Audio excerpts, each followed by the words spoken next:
उत्तर प्रदेश विधानसभा चुनावों में लगातार उल्टे सीधे बयान देकर सुर्खियों में बने रहने की कोशिश कर रहे ओम प्रकाश राजभर को हार का डर अभी से सताने लगा है। समाजवादी पार्टी के साथ गठबंधन में चुनाव लड़ रहे राजभर अब अपनी ही सीट बदलने जा रहे हैं। इसके पहले कई ऐसे वीडियोस वायरल हो चुके हैं जिसमें राजभर को उनके क्षेत्र की जनता भगाती हुई और उनके खिलाफ नारे लगाती हुई दिख रही है। शायद इसीलिए सुहेलदेव भारतीय समाज पार्टी के राष्ट्रीय अध्यक्ष ओम प्रकाश राजभर ने वाराणसी की शिवपुर सीट से चुनाव लड़ने का ऐलान किया था और अब अपना इरादा बदल दिया है।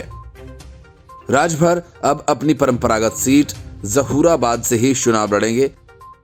इसके पहले राजभर लगातार वाराणसी के शिवपुर विधानसभा सीट से चुनाव लड़ने की बात कह रहे थे और चुनाव प्रचार भी शुरू हो चुका था, लेकिन क्षेत्र की जनता का बढ़ता विरोध देखकर आखिरकार राजभर ने पतली गली से निकलना ही मुनासिब समझा।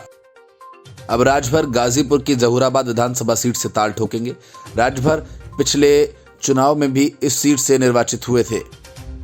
वहीं शिवपुर सीट से अब ओम प्रकाश राजभर के बेटे अरविंद राजभर उम्मीदवार होंगे। अरविंद राजभर का मुकाबला यहां के भाजपा के सिटिंग एमएलए और कैबिनेट मंत्री अनिल राजभर से होगा। वहीं ओम प्रकाश राजभर के यहां से चुनाव लड़ने के ऐलान की वजह से पिछले कुछ समय से राजनीतिक गलियारों में शिवपुर सीट की चर्चा लगातार होती रही थी।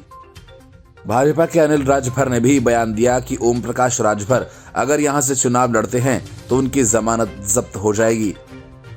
शायद इसी डर से ओम प्रकाश राजभर ने मौका देखते ही अपनी सीट बदल ली और यहां हारने के लिए अपने बेटे को छोड़ दिया।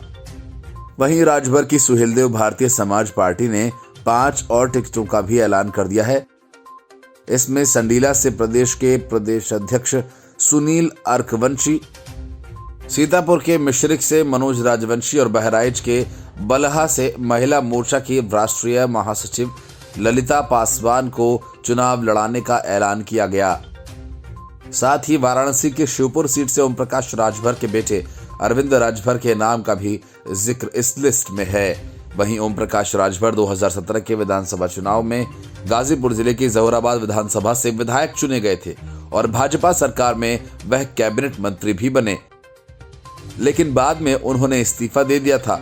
अब लगातार दूसरी बार वो जहूराबाद से चुनावी ताल ठोकने जा रहे हैं।